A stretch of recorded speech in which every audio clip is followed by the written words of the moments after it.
Welcome back to the channel. It's time to talk about the very best comic books you can read this week. And unfortunately, there's just aren't very many of them.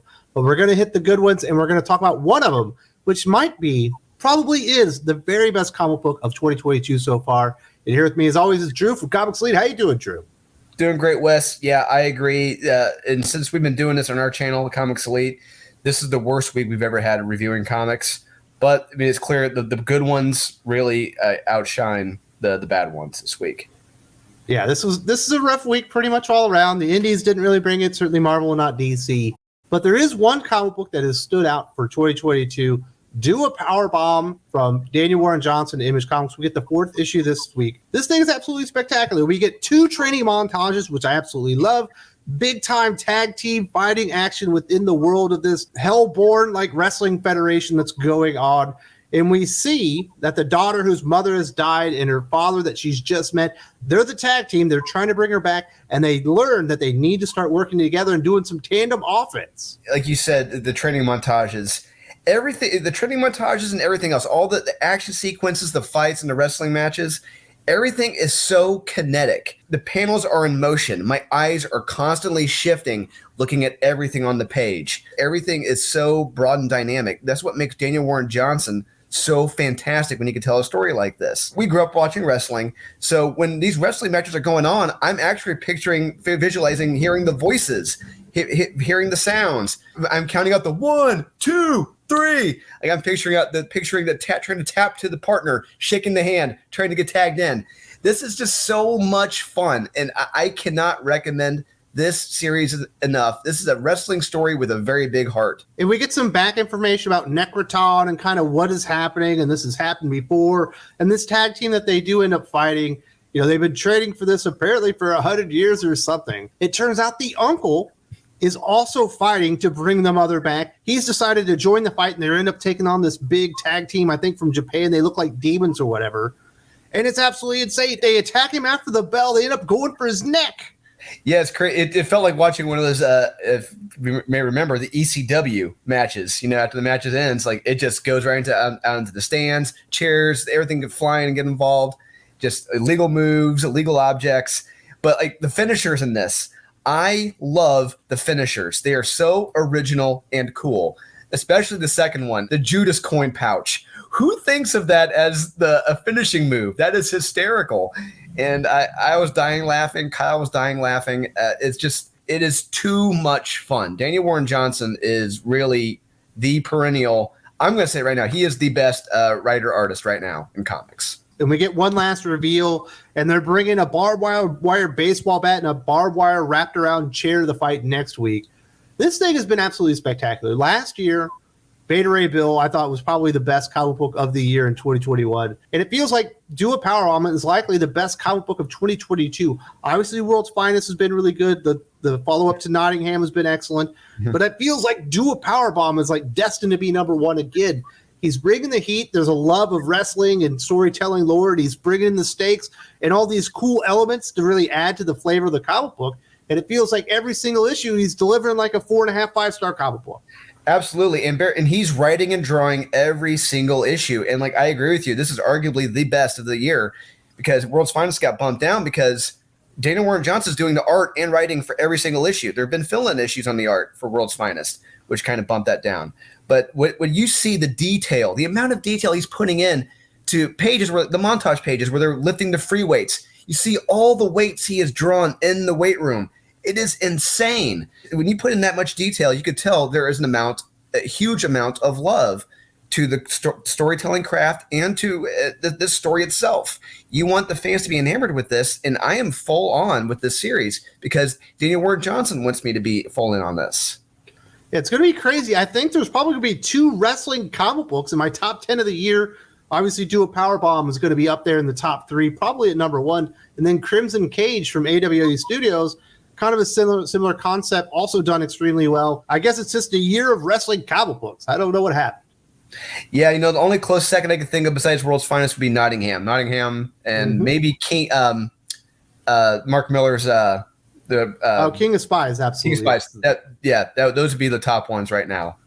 Yeah, so if you have not been reading Do a Powerbomb, you're doing comic books wrong. I don't know what to tell you. Even if you don't like wrestling, you're going to like this because it's got great comic book art and great comic book storytelling, obviously incorporating the love of wrestling that Daniel Warren Johnson has, but that will not exclude you from enjoying this, in my opinion. Definitely check that one out. We have one more comic book to talk about on the Indie Comics feed, also from Image Comics. King Spawn number 14, Sean Lewis, Thomas Nachlik. This is one of the new titles that makes up the new big Spawn line from Todd McFarlane. He's not as involved in this one as he is with like Gunslinger Spawn, like writing and stuff. But this is another one of the titles that's really kind of taken off. Even though Todd, he's kind of dipping his toes in this a little bit, but we see it's tying the other books together.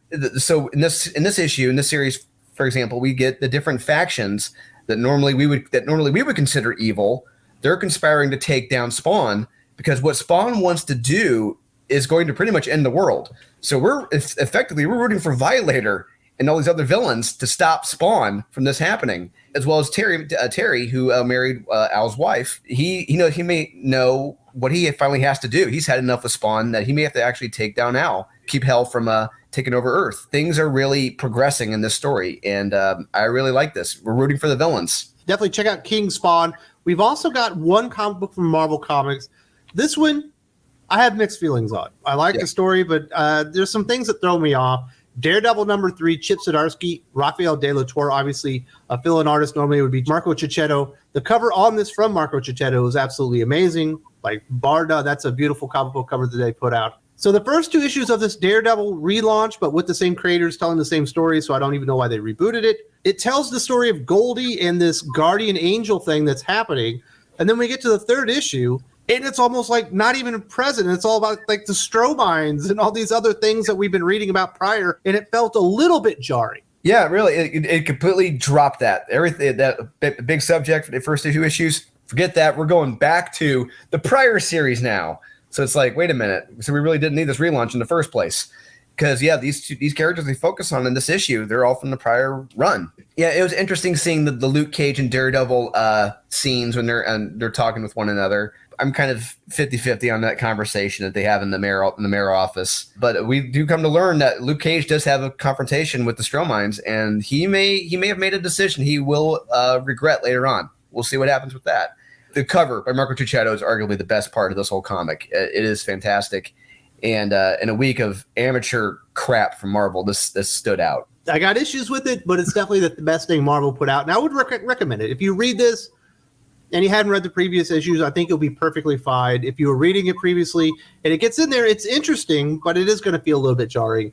Let's do our final recommendation from DC Comics. Batman vs. Robin number 1, Mark Waid, Mahmoud Asrar. I already did kind of a full review, or at least talking about elements of the comic book on another video here on the channel. I like this comic book. I don't love it like I do World's Finest, or I didn't like it even as much as I like Robin's from Joshua Williamson prior to this.